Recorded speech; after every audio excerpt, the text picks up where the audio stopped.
10वीं क्लास के प्यारे विद्यार्थियों अज आप अध्याय 13 जिस दे विचों बेटा 4 नंबर का एक सवाल तो आना है। पूरी उम्मीद है कि अभ्यास 13.3 के पहले 5 सवालों के विचों ही तो एक सवाल आएगा जोड़ा कि 4 नंबर के विच होएगा। असी वो 4 नंबर के सवाल लिए यह 5 सवाल की एक वीडियो बना के तुहानूं भेज रहे हाँ। इस 5 सवाल करने तो पहला बेटा तुहानूं सिर्फ 6 फार्मूले याद करने की लोड़ है। आयतन के फार्मूले, वॉल्यूम्स के फार्मूले बेटा याद रखो। मैं तुम्हें अपनी पिछली वीडियो के सारे फार्मूले याद भी करवाए सन। हुण मैं एक बार दोबारा रिकॉल करवा रहा हाँ। कनाव बेटा, कनाव का आयतन की हुंदा है? कनाव जिहड़ा हुंदा है बेटा तुहानूं सारिआं नूं पता है कि एक कमरे की तरह हुंदा है जिहदी कुछ लंबाई चौड़ाई ते उचाई हुंदी है। इस करके आयतन का फार्मूला साडा है L गुणा B गुणा H। कनाव का आयतन है। घन का आयतन होंदा है E गुणा A। तुसीं लिखना भी सीख जाओगे तो भी बहुत वड्डी गल है। तुसीं पेपर के साइड के उत्ते फार्मूले लिख सकते हो। कनाव का L गुणा B गुणा H, घन का A गुणा A। बिल्कुल सेम फार्मूले है ना। देखो दोनों के ध्यान रखना, बस कनाव के लंबाई चौड़ाई वक्री होंदी है तो घन के सारे सेम होंदी है। बेलन का फार्मूला बेटा याद करना है पाई आर की घात 2h। बेलन का फार्मूला की याद किया? पाई आर की घात 2h। शंकु के नाल 1/3 लगा दो, बस बाकी सारा फार्मूला सेम पाई आर की 2h। इस तरह सानू 2 फार्मूले फिर याद हो गए जोड़े एक दूजे नाल रलदे मिलते सन। बेलन ते शंकु, पाई आर की 2h बेलन का, ते शंकु का है 1/3 पाई आर की 2h। इस तो बाद साडे कोल 2 फार्मूले और आ गए ने, गोला ते अर्धगोला। बेटा गोले का होंदा इत्थे 1/3 है तो फिर 4/3 कर देना है, बाकी सारा सेम पाई आर की घात 3। बेटा गोले दे विच एच नहीं होंदा, इस गल का ध्यान रखना है। शंकु दे विच 1/3 होंदा है, ये 4/3 होंदा है। पाई आर के उपर घात 3 लगती है क्योंकि एच ये कोल नहीं है। अर्धगोले के 4 की थां अद्धा हो जाता है 2/3, बाकी सारा सेम पाई आर की 3। इस करके सेम फार्मूले ने। याद रखो गोले के घात 3 होंदी है तो एच नहीं होंदा। इस तरह से 6 फार्मूले याद किए ने बेटा। कनाव का L गुणा B गुणा H, घन का A गुणा A, बेलन का पाई आर की 2h, शंकु का 1/3 पाई आर की 2h, गोले का 4/3 पाई आर की 3 ते अर्धगोले का 2/3 पाई आर की 3। एक फार्मूला बेटा होर याद कराने की कोशिश करूँगा जिसनों असीं कहने पाइप का खेत्रफल। पाइप मतलब जिहड़ी कि एक इस तरह की एक पाइप हुंदी है तुहाडे कोल जिहदे विचों पानी लंघदा है, हुंदी है ना पाइप। इदां दी पाइप का जे कोई तुहानूं आयतन पुछदा है तो उहदा फार्मूला है पाई वड्डी आर जमा छोटी आर, वड्डी आर माइनस छोटी आर एच। बस ये फार्मूला याद करना है तुसीं एक ध्यान नाल। पाई आर जमा आर माइनस आर एच। एक फार्मूला किहदा याद किया है? पाइप का बेटा जेकर तुहाडे कोल इस तरह की कोई पाइप आ जाती है जिहड़ी विचों खाली है तो उसका फार्मूला है पाई आर जमा आर माइनस आर एच। बेटा हुण देखो 13.3 अभ्यास के पहले 5 सवाल करांगे इस वीडियो के विच, और उम्मीद है कि इन्हां 5 सवालों के विचों ही तुहानूं एक 4 नंबर का सवाल आएगा। इस करके इस वीडियो को पूरा ध्यान नाल सुनो, ध्यान नाल समझण की कोशिश करो तो फिर कॉपियां ते उतार के दोबारा प्रैक्टिस भी करनी है तुसीं। हुण इस एक्सरसाइज के तुहानूं क्वेश्चन किहड़े आने ने बेटा? इस एक्सरसाइज के विच तुहानूं 2 तरह के क्वेश्चन आने ने। पहला कि तुहाडे कोल कोई शेप, पहला मान लो कोई बेलन सीगा, हुण उस बेलन नूं पिघला दिया गया, पिघलाण तो बाद उसनूं की बना दिता गया? गोला। मतलब शेप चेंज करनी है बेटा, बस कुछ नहीं करना है। शेप चेंज हो रही है तो हुण तुसीं उस चीज़ की अर्धव्यास जां ऊंचाई पता करनी है। जेकर तो तुसीं किसी की अर्धव्यास जां ऊंचाई पता करनी है फिर तुसीं की करना है, उन्हां दे आयतन नूं बराबर करना है। की करना है? आयतन आपस विच की करने हैं? बराबर। आयतन बराबर करने हैं, इस गल का ध्यान रखियो। लेकिन जेकर तुहानूं कोई अर्धव्यास जां ऊंचाई नहीं पता करनी है, सिक्कियां की संख्या, कोण की संख्या, किसी चीज़ की संख्या पता करनी है, फिर तुसी आयतन नूं भाग करना है। फिर की करना है? आयतन की भाग करनी है। बस 2 तरह के सवाल ने, जां तो आयतन बराबर रखे जाएंगे जां फिर आयतना की भाग की जाएगी। हुण असीं इस सवाल नूं करके देखते हैं कि सानूं पता लगता है कि आयतन की भाग है जां बराबर रखना है। हुण देखो कहता है अर्धव्यास 4.2 सेंटीमीटर वाले धातु के एक गोले नूं पिघला के अर्धव्यास 6 सेंटीमीटर वाले एक बेलन के रूप में ढालिया जाता है। हुण देखो बेटा इस विच की कह रहा है वो कि पहला तुहाडे कोल एक गोला है, इस गोले नूं पिघलाया गया तो उस तो बाद एक बेलन बना दिता गया। ध्यान नाल क्वेश्चन समझो, बहुत ही सौखे ढंग नाल समझाने की कोशिश कर रहे हैं तो तुसीं बहुत सौखे नाल समझोगे इस क्वेश्चन को। अर्धव्यास 4.2 सेंटीमीटर, देखो मैं इत्थे अर्धव्यास 4.2 सेंटीमीटर लिख लिया है। गोले नूं पिघलाया गया, की किया गया? पिघलाया गया बेटा जी, पिघला के की बनाया गया? अर्ध व्यास 6 सेंटीमीटर 6 सेंटीमीटर अर्ध व्यास वाला एक बेलनाकार रूप दिता गया। उस बेलन की ऊंचाई पता करनी है। तुहानूं मैं दस्सिया सी ना कि जेकर किसी की ऊंचाई या अर्ध व्यास पता करना है तो तुसीं की करना है, आयतन नूं बराबर रखना है। लेकिन जे किसी की संख्या पता करनी है तो भाग करनी है। ਇਹਦਾ मतलब इस क्वेश्चन में असी आयतन नूं बराबर रखांगे क्योंकि असी ऊंचाई पता करनी है। तो हुण तुहानूं डायग्राम तो समझ लग चुकी है कि सानूं किद्दां पता लगेगा कि आयतन बराबर रखे जाणगे जां आयतन वाली भाग करनी है। हुण तुहाडे सामने एक गोला है जिसकी अर्ध व्यास तुहाडे कोल 4.2 है। तुहाडे सामने एक बेलन है जिसकी अर्ध व्यास 6 है तो ऊंचाई असी h मान ली है। देखो बेटा असी लिख लिया है कि गोले का अर्ध व्यास 4.2 है। ठीक है, इस तो बाद असी की बनाया है, देखो बेलन का अर्ध व्यास 6 है तो ऊंचाई h है। हूँ तुहानूं मैं दस चुका हाँ कि जेकर तो किसी की अर्ध व्यास या ऊंचाई पता करनी होवे तो आयतन बराबर करते हैं। जे एच या आर पता करना है तो अर्ध व्यास बराबर आयतन की करते हैं बराबर। तो गोले का आयतन बराबर बेलन का आयतन। इंग्लिश वाले बच्चे लिखेंगे volume of sphere equal to volume of cylinder. हुण वॉल्यूम गोले का याद रखोएगा, तुहानूं मैं याद करा चुका हाँ कि गोले सब तो पहला L गुणा B गुणा H याद किया सी आपां, है ना। फिर A गुणा A याद किया सीगा। फिर पाई आर दी 2H। फिर 1/3 लग गया सी पाई आर दी 2H नाल। फिर 1/3 नूं 4/3 करके पाई आर दी 3 किया सीगा। फिर 2/3 पा के पाई आर दी 3 किया सीगा। एक नाव घन बेलन शंकु गोला ते अर्धगोला। हुण सानूं चाहिए गोले का आयतन। तो गोले का आयतन साडे कोल की याद कर लिया है 4/3 पाई आर दी 3। ठीक है ना। तो सिलेंडर का बेलन का आयतन असीं याद किया है पाई आर दी 2H, है ना। तो पाई आर स्केयर H 4/3 था 4/3 लिख लिया बेटा। पाई नाल पाई बेटा कटिया गया। देखो खब्बे हत्थ भी पाई है सज्जे हत्थ भी पाई है, पाई नाल पाई कटिया गया। आर तुहाडे कोल है 4.2। गोले की आर गोले नूं देख के भरो, बेलन की आर बेलन नूं देख के भरनी है। ठीक है, इत्थे 4.2 नूं असीं कितनी बार लिखांगे 3 बारी। 4.2 गुणा 4.2 गुणा 4.2 बराबर 6 गुणा 6 गुणा H। हुण इत्थे तक नहीं कोई बच्चा भुल सकता। देखो क्वेश्चन कितना छोटे ढंग नाल छोटे जे क्वेश्चन नूं खत्म कर रहे हैं। सिर्फ एक डायग्राम बनाया है। डायग्राम दे विच अर्ध व्यास नूं 4.2 उधर अर्ध व्यास 6 दी सी 6 भरी है तो ऊंचाई नूं H मन्निया है। आ लाइन मैं लिख दी है, नहीं भी लिखोगे तो चलेगा कि अर्ध व्यास इहदी 4.2 है, इहदी आर 6 है, इहदी H नूं असीं H मन्निया है।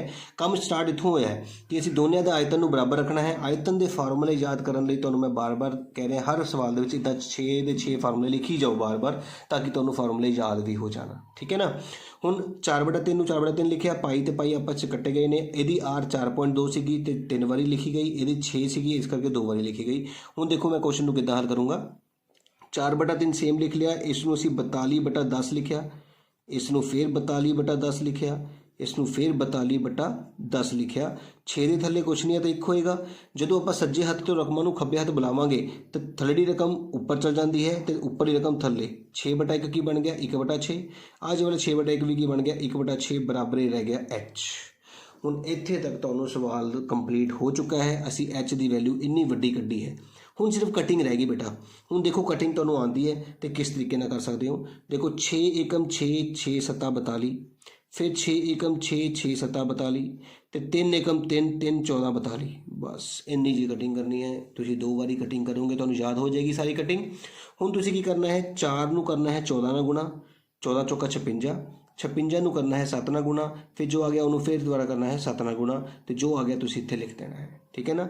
56 नूं असीं 7 नाल गुणा की, 7 6 42, 2 ऊपर 4, 7 5 35, 4 39, फिर 7 नाल गुणा करनी है। 7 दूनी 14, 4 ऊपर 1 63 1 64, 4 ऊपर 6, 7 21 ते 6 27। साढ़े कोल आ गया 2 7 4 4 बटा 1000।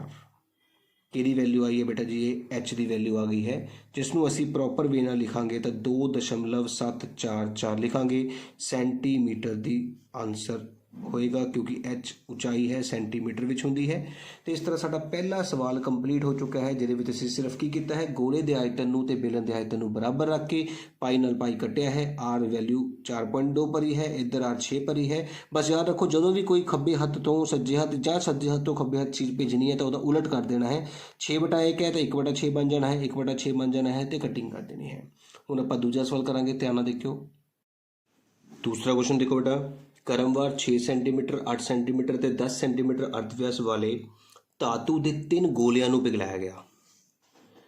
Metallic sphere of radius 6 8 and respectively are melted. देखो ध्यान नाल, 6 सेंटीमीटर अर्ध व्यास वाला, 8 सेंटीमीटर अर्ध व्यास वाला, 10 सेंटीमीटर अर्ध व्यास वाला ਨੂੰ ਪਿਘਲਾ ਦਿੱਤਾ ਗਿਆ। ਲੱਗੀ ਗੱਲ ਸਮਝ? ਤੇ ਪਿਘਲਾ ਕੇ ਕੀ ਬਣਾਇਆ? ਇੱਕ ਵੱਡਾ ਗੋਲਾ ਬਣਾਇਆ ਗਿਆ। ਪਿਘਲਾ ਕੇ ਵੀ ਗੋਲਾ ਬਣਾਇਆ ਜਿਸ ਦੀ ਅਰਧ ਵਿਆਸ ਪਤਾ ਕਰਨੀ ਹੈ ਆਰ। ਤੇ ਤੁਹਾਨੂੰ ਮੈਂ ਕੀ ਦੱਸਿਆ ਸੀਗਾ ਕਿ ਜੇਕਰ ਤੁਸੀਂ ਕਿਤੇ ਅਰਧ ਵਿਆਸ ਪਤਾ ਕਰਨੀ ਹੈ ਜਾਂ ਉਚਾਈ ਪਤਾ ਕਰਨੀ ਹੈ ਤਾਂ ਆਇਤਨ ਨੂੰ ਬਰਾਬਰ ਰੱਖਣਾ ਹੈ। ਕਿਹੜੇ ਆਇਤਨ ਨੂੰ? ਪਿਘਲਾਉਣ ਤੋਂ ਪਹਿਲਾਂ ਵਾਲੀ ਚੀਜ਼ ਤੇ ਪਿਘਲਾਉਣ ਤੋਂ ਬਾਅਦ ਵਾਲੀ ਚੀਜ਼ ਦੇ ਆਇਤਨ ਨੂੰ ਬਰਾਬਰ ਰੱਖਣਾ ਹੈ। ਹੁਣ ਆਇਤਨ ਤੁਹਾਨੂੰ ਫਾਰਮੂਲੇ ਯਾਦ ਕਰਾਏ ਸੀਗੇ ਨਾ ਕਿਹੜੇ? ਸਭ ਤੋਂ ਪਹਿਲਾਂ L ਗੁਣਾ B ਗੁਣਾ H ਯਾਦ ਕਰਾਇਆ ਸੀਗਾ, ਫਿਰ A ਗੁਣਾ A, ਫਿਰ ਪਾਈ R ਦੀ 2H, ਫਿਰ 1/3 ਲਗਾ ਦੇਣਾ ਹੈ, ਪਾਈ R ਦੀ 2H, ਫਿਰ 1 ਦੀ ਥਾਂ 4 ਲਿਖਣਾ ਹੈ, 4/3 ਤੇ H ਨਹੀਂ ਪਾਉਣੀ, R ਦੇ ਉੱਪਰ 3 ਪਾਉਣੀ ਹੈ, ਫਿਰ 2/3 ਪਾਉਣਾ ਹੈ ਤੇ ਪਾਈ R ਦੀ 3। ਘਨਾਵ, ਕਣ, ਬੇਲਨ, ਸ਼ੰਕੂ, ਗੋਲਾ, ਅਰਧ ਗੋਲਾ, ਗੋਲਾ ਹੀ ਤਾਂ ਚਾਹੀਦਾ ਸਾਨੂੰ। ਇਹਦਾ ਮਤਲਬ ਸਾਨੂੰ ਫਾਰਮੂਲਾ ਆ ਗਿਆ ਯਾਦ, 4/3 ਪਾਈ R ਦੀ 3। ਤਾਂ ਪਹਿਲਾ ਫਾਰਮੂਲਾ 3 ਗੋਲਿਆਂ ਦਾ ਆਇਤਨ ਬਰਾਬਰ ਹੋਏਗਾ ਵੱਡੇ ਗੋਲੇ ਦੇ ਆਇਤਨ ਦੇ, ਹੈ ਨਾ। Volume of 3 spheres is equal to volume of big sphere। ਹੁਣ ਵੋਲਿਊਮ ਦਾ ਫਾਰਮੂਲਾ ਤਾਂ ਤੁਸੀਂ ਯਾਦ ਕਰ ਹੀ ਲਿਆ ਹੈ ਨਾ, ਹੁਣੇ ਆਪਾਂ ਯਾਦ ਕੀਤਾ। ਧਿਆਨ ਨਾਲ ਦੇਖਣਾ ਹੈ, 4/3 ਪਾਈ R ਦੀ ਘਾਤ 3, R ਸਾਡਾ 6 ਸੀਗਾ, ਪਲੱਸ 4/3 ਪਾਈ R ਦੀ ਘਾਤ 3, R 8 ਸੀਗਾ, ਪਲੱਸ 4/3 ਪਾਈ R ਦੀ ਘਾਤ 3, R 10 ਹੈ, ਬਰਾਬਰ ਹੈ।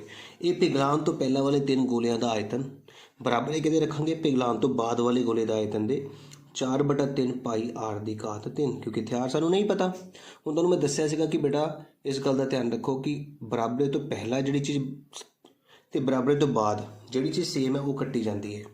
4/3 ਪਾਈ, 4/3 ਪਾਈ, 4/3 ਪਾਈ, 4/3 ਪਾਈ ਸਾਰੇ ਖਤਮ ਹੋ ਗਏ। ਤੁਹਾਡੇ ਕੋਲ ਕੀ ਬਚ ਗਿਆ? 6 ਦੀ ਘਾਤ 3 ਬਚ ਗਿਆ, ਜਮਾ 8 ਦੀ ਘਾਤ 3 ਬਚ ਗਿਆ, ਜਮਾ 10 ਦੀ ਘਾਤ 3 ਬਚ ਗਿਆ, ਬਰਾਬਰੇ ਬਚ ਗਿਆ R ਦੀ ਘਾਤ 3। ਬਾਕੀ ਸਾਰੇ ਚੀਜ਼ ਕੱਟੀ ਗਈਆਂ। 6 ਦੀ ਘਾਤ 3 ਦਾ ਮਤਲਬ ਹੁੰਦਾ ਹੈ 6 ਗੁਣਾ 6 ਗੁਣਾ 6, 6 ਛਿਕਾ 36, 36 ਛਿਕਾ 216। 8 ਦੀ ਘਾਤ 3 ਹੁੰਦਾ 8 ਗੁਣਾ 8 ਗੁਣਾ 8, 8 8 64, 64 ਨੂੰ 8 ਗੁਣਾ ਕਰੋ 512 ਆ ਜਾਏਗਾ। 10 ਗੁਣਾ 10 ਗੁਣਾ 10 1000 ਹੁੰਦਾ ਹੈ, ਬਰਾਬਰੇ R ਦੀ ਘਾਤ 3। ਤਿੰਨਾਂ ਨੂੰ ਜੋੜਿਆ ਤਾਂ ਆ ਗਿਆ 1728, ਬਰਾਬਰੇ R ਦੀ ਘਾਤ 3। ਹੁਣ ਇੱਕ ਚੀਜ਼ ਯਾਦ ਰੱਖੋ, 1728 ਜੋ ਹੁੰਦਾ ਹੈ ਉਹ 12 ਦੀ ਘਾਤ 3 ਹੁੰਦਾ ਹੈ। 3 ਘਾਤ ਨਾਲ 3 ਘਾਤ ਕੱਟੀ ਗਈ ਤਾਂ R ਤੁਹਾਡੇ ਕੋਲ ਆ ਗਿਆ 12 ਸੈਂਟੀਮੀਟਰ, ਜੋ ਕਿ ਇਸ ਸਵਾਲ ਦਾ ਆਨਸਰ ਹੈ। ਤੇ ਦੇਖੋ 4 ਲਾਈਨਾਂ ਦੇ ਵਿੱਚ ਹੀ ਸਾਡਾ ਆਨਸਰ ਖਤਮ ਹੋ ਗਿਆ। 3 ਗੋਲਿਆਂ ਨੂੰ ਪਿਘਲਾਇਆ ਗਿਆ ਸੀਗਾ ਤੇ ਉਹਨਾਂ ਦੇ ਆਇਤਨਾਂ ਦਾ ਜੋੜ ਨਵੇਂ ਗੋਲੇ ਦੇ ਬਰਾਬਰ ਰੱਖ ਕੇ ਅਸੀਂ ਸਵਾਲ ਨੂੰ ਹੱਲ ਕਰ ਲਿਆ ਹੈ। ਦੂਜਾ ਕੁਐਸਚਨ ਖਤਮ। ਹੁਣ ਆਪਾਂ ਤੀਜਾ ਕੁਐਸਚਨ ਕਰਾਂਗੇ, ਧਿਆਨ ਨਾਲ ਦੇਖਣਾ ਹੈ। ਤੀਜੇ ਸਵਾਲ 'ਚ ਬੇਟਾ ਇੱਕ ਵਿਆਸ 7 ਮੀਟਰ ਵਾਲਾ ਇੱਕ ਖੂਹ 20 ਮੀਟਰ ਡੂੰਘਾ ਪੁੱਟਿਆ ਜਾਂਦਾ ਹੈ। ਬੇਟਾ ਦੇਖੋ ਧਿਆਨ ਨਾਲ, ਆਹ ਖੂਹ ਪੁੱਟਿਆ ਗਿਆ, ਬੇਲਨਾਕਾਰ ਖੂਹ ਹੁੰਦਾ ਹੈ ਜਿਸ ਦਾ ਵਿਆਸ ਦਿੱਤਾ ਗਿਆ ਹੈ ਬੇਟਾ 7 ਮੀਟਰ। ਯਾਦ ਰੱਖੋ ਜਦੋਂ ਵੀ ਵਿਆਸ ਦਿੱਤਾ ਹੋਵੇ ਤਾਂ ਅਰਧ ਵਿਆਸ ਕਿੱਦਾਂ ਪਤਾ ਕਰਦੇ ਹਾਂ? 7/2, 2 ਨਾਲ ਭਾਗ ਕਰਕੇ। ਤਾਂ ਤੁਹਾਡੇ ਕੋਲ ਅਰਧ ਵਿਆਸ ਆ ਗਈ ਹੈ 7/2 ਤੇ H ਕਿੰਨੀ ਹੈ? ਡੂੰਘਾਈ 20 ਮੀਟਰ ਤੇ ਡੂੰਘਾਈ ਤੁਹਾਨੂੰ 20 ਮਿਲ ਗਈ ਹੈ। ਹੁਣ ਇੱਕ ਖੂਹ ਪੁੱਟ ਕੇ ਜਿਹੜੀ ਇਸ ਤੋਂ ਮਿੱਟੀ ਨਿਕਲੀ, ਇਸ ਪੁੱਟਣ ਨਾਲ ਨਿਕਲੀ ਹੋਈ ਮਿੱਟੀ ਨੂੰ ਇੱਕੋ ਜਿਹੇ ਰੂਪ ਵਿੱਚ ਫੈਲਾ ਕੇ ਚਬੂਤਰਾ ਬਣਾਇਆ ਗਿਆ ਹੈ। ਦੇਖੋ ਧਿਆਨ ਨਾਲ, ਅਸੀਂ ਮਿੱਟੀ ਨੂੰ ਜ਼ਮੀਨ ਦੇ ਉੱਤੇ ਫੈਲਾ ਕੇ ਕੀ ਬਣਾ ਦਿੱਤਾ ਹੈ? ਇੱਕ ਘਨਾਵ ਆਕਾਰ ਦਾ ਚਬੂਤਰਾ ਜਿਸ ਦੀ ਲੰਬਾਈ 22 ਹੈ। ਦੇਖੋ ਲੰਬਾਈ, ਇਹਨੂੰ ਚੌੜਾਈ ਕਹਿੰਦੇ ਹਾਂ 14 ਤੇ ਉਚਾਈ ਸਾਨੂੰ ਨਹੀਂ ਪਤਾ, ਉਸ ਨੂੰ ਅਸੀਂ H ਮੰਨ ਲਿਆ, ਜੋ ਕਿ ਅਸਾਂ ਪਤਾ ਕਰਨੀ ਹੈ। ਗੱਲ ਤਾਂ ਉਹੀ ਆਈ ਨਾ ਕਿ ਪਹਿਲੇ ਬੇਲਨਾਕਾਰ ਸ਼ੇਪ ਸੀਗਾ, ਉਸ ਮਿੱਟੀ ਤੋਂ ਜਿਹੜੀ ਮਿੱਟੀ ਬੇਲਨਾਕਾਰ ਦੇ ਵਿੱਚੋਂ ਕੱਢੀ ਉਹ ਤੋਂ ਅਸੀਂ ਘਨਾਵ ਬਣਾ ਦਿੱਤਾ, ਸ਼ੇਪ ਚੇਂਜ ਹੋ ਗਈ ਹੈ। ਇਹਦਾ ਮਤਲਬ ਅਸੀਂ ਉਚਾਈ ਪਤਾ ਕਰਨੀ ਹੈ ਤੇ ਜੇ ਉਚਾਈ ਪਤਾ ਕਰਨੀ ਹੈ ਤਾਂ ਇਹਨਾਂ ਦੇ ਆਇਤਨ ਨੂੰ ਅਸੀਂ ਕੀ ਰੱਖਾਂਗੇ? ਬਰਾਬਰ ਰੱਖਾਂਗੇ। ਇਹਦਾ ਮਤਲਬ ਬੇਲਨ ਦਾ ਆਇਤਨ ਬਰਾਬਰ ਹੈ ਘਨਾਵ ਦਾ ਆਇਤਨ। ਇਸ ਗੱਲ ਦਾ ਧਿਆਨ ਰੱਖਣਾ ਹੈ, ਅਸੀਂ ਬੇਲਨ ਦੇ ਆਇਤਨ ਨੂੰ ਬਰਾਬਰ ਰੱਖਾਂਗੇ ਘਨਾਵ ਦੇ ਆਇਤਨ ਦੇ। ਹੁਣ ਆਇਤਨ ਸਾਨੂੰ ਚੰਗੀ ਤਰ੍ਹਾਂ ਯਾਦ ਹੋ ਚੁੱਕੇ ਨੇ। ਮੈਂ ਫਿਰ ਦੁਬਾਰਾ ਲਿਖ ਦੇਣਾ ਆ। ਇੱਕ ਅਸੀਂ L ਗੁਣਾ B ਗੁਣਾ H ਯਾਦ ਕੀਤਾ ਹੈ, ਫਿਰ A ਗੁਣਾ A ਗੁਣਾ A ਯਾਦ ਕੀਤਾ ਹੈ, ਫਿਰ ਪਾਈ R ਦੀ 2H, ਫਿਰ 1/3 ਲਗਾ ਕੇ ਪਾਈ R ਦੀ 2H, ਫਿਰ 4/3 ਲਗਾ ਕੇ ਪਾਈ R ਦੀ 3, ਫਿਰ 2/3 ਲਗਾ ਕੇ ਪਾਈ R ਦੀ 3। ਹੁਣ ਤੁਸੀਂ ਦੇਖਣਾ ਹੈ ਇਹ ਕਨਾਵ ਸੀਗਾ, ਕਨਾਵ ਇਹ ਰਿਹਾ। ਕਨਾਵ ਦਾ ਫਾਰਮੂਲਾ ਹੈ L ਮਤਲਬ 22 ਗੁਣਾ B ਗੁਣਾ H। ਲੱਗ ਗਿਆ। ਉਸ ਤੋਂ ਬਾਅਦ ਸਾਨੂੰ ਚਾਹੀਦਾ ਹੈ ਬੇਲਨ। ਕਨਾਵ ਕਣ ਬੇਲਨ, ਬੇਲਨ ਦਾ ਫਾਰਮੂਲਾ ਹੈ ਪਾਈ R ਦੀ 2H। ਪਾਈ R ਤੁਹਾਡੇ ਕੋਲ ਹੈ 7/2, R ਦੀ ਘਾਤ 2, H ਹੈ ਤੁਹਾਡੇ ਕੋਲ 20। ਅਤੇ ਇਸ ਤਰ੍ਹਾਂ ਸਾਰੀ ਵੈਲਿਊਜ਼ ਅਸੀਂ ਪੁੱਟ ਕਰ ਲਈਆਂ ਨੇ। ਹੁਣ ਦੇਖੋ ਪਾਈ ਨੂੰ ਅਸੀਂ ਭਰਾਂਗੇ 22/7, 7/2 ਦੋ ਵਾਰੀ ਲਿਖਾਂਗੇ, 7/2 7/2 ਗੁਣਾ 20/1। 22/1 ਨੂੰ ਜਦੋਂ ਇੱਧਰ ਬੁਲਾਵਾਂਗੇ ਤੁਹਾਨੂੰ ਦੱਸਿਆ ਸੀ 1/22 ਬਣ ਜਾਏਗਾ, 1/14 ਅਤੇ ਬਰਾਬਰ ਹੀ ਰਹਿ ਗਿਆ H। ਹੁਣ ਸਿਰਫ ਕਟਿੰਗ ਰਹਿ ਗਈ ਹੈ ਬੇਟਾ। 7 ਨਾਲ 7 ਕੱਟਿਆ ਗਿਆ, 22 ਨਾਲ 22 ਕੱਟਿਆ ਗਿਆ, 7 ਨਾਲ 14 ਕੱਟਿਆ ਗਿਆ 2 ਤੇ, 2 ਨਾਲ 20 ਕੱਟਿਆ ਗਿਆ 10 ਤੇ, ਫਿਰ 2 ਨਾਲ 10 ਕੱਟਿਆ ਗਿਆ 5 ਤੇ H ਤੁਹਾਡੇ ਕੋਲ ਬਚ ਗਿਆ ਉੱਪਰ 5 ਤੇ ਥੱਲੇ 2, ਅਤੇ H ਆ ਗਿਆ 5/2 ਮੀਟਰ ਤੁਹਾਡਾ ਆਨਸਰ। ਅਤੇ ਇਸ ਤਰ੍ਹਾਂ ਅਸੀਂ ਤੀਜੇ ਸਵਾਲ ਨੂੰ ਵੀ ਬਹੁਤ ਹੀ ਸਿੰਪਲ ਢੰਗ ਨਾਲ ਬੇਟਾ ਖ਼ਤਮ ਕਰ ਲਿਆ ਹੈ। ਕੀ ਕੀਤਾ ਹੈ, ਬੇਲਨ ਦੇ ਆਇਤਨ ਨੂੰ ਕਨਾਵ ਦੇ ਆਇਤਨ ਦੇ ਬਰਾਬਰ ਰੱਖ ਕੇ ਕਨਾਵ ਦੀ ਜਿਹੜੀ ਦੋ ਵੈਲਿਊ ਸੀਗੀਆਂ ਇਹਨਾਂ ਨੂੰ ਜਦੋਂ ਖੱਬੇ ਹੱਥ ਭੇਜਿਆ ਤਾਂ ਪਲਟ ਗਈਆਂ। 1/22 ਬਣ ਗਈ, 1/14, 22 ਨਾਲ 22 ਕੱਟਿਆ ਗਿਆ, 7 ਨਾਲ 14 2 ਤੇ, 2 ਨਾਲ 20 ਨੂੰ ਕੱਟਿਆ 10, ਫਿਰ 2 ਨਾਲ 10 ਨੂੰ ਕੱਟਿਆ 5। ਸਾਡੇ ਕੋਲ 5/2 ਆਨਸਰ ਆ ਗਿਆ। ਇਸ ਤਰ੍ਹਾਂ ਤੀਜਾ ਸਵਾਲ ਵੀ ਸਾਡਾ ਕੰਪਲੀਟ ਹੋ ਚੁੱਕਾ ਹੈ। ਹੁਣ ਆਪਾਂ ਚੌਥਾ ਸਵਾਲ ਕਰਾਂਗੇ। ਹੁਣ ਚੌਥਾ ਕੁਐਸਚਨ ਬੇਟਾ ਧਿਆਨ ਨਾਲ ਦੇਖੋ, ਥੋੜ੍ਹਾ ਜਿਹਾ ਧਿਆਨ ਨਾਲ ਦੇਖਣ ਵਾਲਾ ਕੁਐਸਚਨ ਹੈ। 3 ਮੀਟਰ ਵਿਆਸ, ਬੇਟਾ ਵਿਆਸ ਕਿੰਨਾ ਦਿੱਤਾ ਗਿਆ ਤੁਹਾਨੂੰ, 3 ਮੀਟਰ। ਤੁਹਾਨੂੰ ਦੱਸਿਆ ਕਿ ਜਦੋਂ ਵਿਆਸ ਦਿੱਤਾ ਹੋਵੇ ਤਾਂ ਅਰਧ ਵਿਆਸ 3/2 ਮਤਲਬ ਥੱਲੇ 2 ਲਿਖਣਾ ਹੈ, ਅਤੇ ਤੁਹਾਨੂੰ ਅਰਧ ਵਿਆਸ ਮਿਲ ਗਿਆ 3/2। 14 ਮੀਟਰ ਗਹਿਰਾਈ, 14 ਮੀਟਰ ਗਹਿਰਾਈ ਦਾ ਮਤਲਬ H ਤੁਹਾਨੂੰ ਮਿਲ ਗਿਆ ਹੈ 14 ਮੀਟਰ ਤੱਕ ਪੁੱਟਿਆ ਜਾਂਦਾ ਹੈ। ਹੁਣ ਇੱਕ ਖੂਹ ਪੁੱਟਿਆ ਗਿਆ ਜਿੱਦਾਂ ਕਿ ਪਿਛਲੇ ਸਵਾਲ ਦੇ ਵਿੱਚ ਪੁੱਟਿਆ ਗਿਆ ਸੀਗਾ। ਇਸ ਵਿੱਚੋਂ ਨਿਕਲੀ ਮਿੱਟੀ ਨੂੰ ਖੂਹ ਦੇ ਚਾਰੇ ਪਾਸੇ ਫੈਲਾਇਆ ਗਿਆ। ਦੇਖੋ ਆਹ ਜਿਹੜਾ ਖੂਹ ਪੁੱਟਿਆ ਗਿਆ ਸੀਗਾ, ਇਹਦੇ ਚਾਰੇ ਪਾਸੇ ਜਦੋਂ ਮਿੱਟੀ ਫੈਲਾਈ ਅਤੇ ਮਿੱਟੀ ਫੈਲਾਉਣ ਤੋਂ ਬਾਅਦ ਖੂਹ ਦੇ ਚਾਰੇ ਪਾਸੇ 4 ਮੀਟਰ ਚੌੜੀ, ਆਹ ਜਿਹੜਾ ਚੌੜਾਈ ਹੈ ਨਾ ਬੇਟਾ ਇਹ 4 ਮੀਟਰ ਹੈ ਚੌੜਾਈ। ਇੱਕ ਚੱਕਰਾਕਾਰ ਚਬੂਤਰਾ, ਜਿੱਦਾਂ ਤੁਸੀਂ ਖੂਹ ਦੇਖਦੇ ਹੋ ਪਿੰਡਾਂ ਦੇ ਵਿੱਚ ਵੀ ਬਣੇ ਹੁੰਦੇ ਨੇ ਬੇਟਾ, ਜਦੋਂ ਤੁਸੀਂ ਦੇਖਦੇ ਹੋ ਤਾਂ ਖੂਹ ਦੇ ਚਾਰੋਂ ਪਾਸੇ ਤਾਂ ਦੀਵਾਰ ਬਣੀ ਹੁੰਦੀ ਹੈ ਨਾ, ਤੁਸੀਂ ਇੱਥੋਂ ਝਾਕਦੇ ਹੋ ਅੰਦਰ ਨੂੰ। ਖੂਹ ਤਾਂ ਇੱਥੋਂ ਸ਼ੁਰੂ ਹੁੰਦਾ ਜ਼ਮੀਨ ਤੋਂ, ਦੇਖੋ ਖੂਹ ਤਾਂ ਇੱਥੋਂ ਸ਼ੁਰੂ ਹੁੰਦਾ ਨਾ, ਇਹਦੇ ਉੱਪਰ ਇੱਕ ਦੀਵਾਰ ਬਣੀ ਹੁੰਦੀ ਹੈ ਗੋਲ, ਇਸ ਦੀਵਾਰ ਨੂੰ ਕਿਹਾ ਗਿਆ ਚਬੂਤਰਾ ਬੇਟਾ। ਅਤੇ ਤੁਸੀਂ ਧਿਆਨ ਨਾਲ ਦੇਖੋ ਜਿਹੜੀ ਇਹ ਦੀਵਾਰ ਹੈ ਇਹ ਤੁਹਾਡੀ ਪਾਈਪ ਦੇ ਵਾਂਗੂ ਨਹੀਂ ਹੋਗੀ, ਗੋਲ ਪਾਈਪ ਵਾਂਗੂ ਹੈ ਨਾ, ਜਿਹੜਾ ਮੈਂ ਤੁਹਾਨੂੰ ਦੱਸਿਆ ਸੀ ਪਾਈਪ ਦਾ ਖੇਤਰਫਲ ਕੀ ਹੁੰਦਾ ਹੈ। ਪਾਈਪ ਦਾ ਵੋਲੀਅਮ ਹੁੰਦਾ ਹੈ ਪਾਈ ਵੱਡੀ ਆਰ ਜਮਾ ਛੋਟੀ ਆਰ, ਵੱਡੀ ਆਰ ਮਾਈਨਸ ਛੋਟੀ ਆਰ ਤੇ H। ਇਹ ਯਾਦ ਰੱਖਣਾ ਤੁਸੀਂ ਪਾਈਪ ਦਾ ਵੋਲਿਊਮ ਹੈ। ਹੁਣ ਗੱਲ ਫਿਰ ਹੋਈ ਹੈ ਅਸੀਂ ਪਾਈਪ ਦੀ ਉਚਾਈ ਪਤਾ ਕਰਨੀ ਹੈ, ਠੀਕ ਹੈ ਨਾ। ਹੁਣ ਪਾਈਪ ਦੇ ਵਿੱਚ ਕੀ ਹੁੰਦਾ ਹੈ ਬੇਟਾ, ਪਾਈਪ ਦੇ ਕੋਲ ਇੱਕ ਛੋਟੀ ਆਰ ਹੁੰਦੀ ਹੈ ਅਤੇ ਇੱਕ ਵੱਡੀ ਆਰ। ਛੋਟੀ ਆਰ ਪਾਈਪ ਦੀ ਉਹੀ ਹੈ ਜਿਹੜੀ ਕਿ ਖੂਹ ਦੀ ਸੀਗੀ, ਮਤਲਬ 3/2।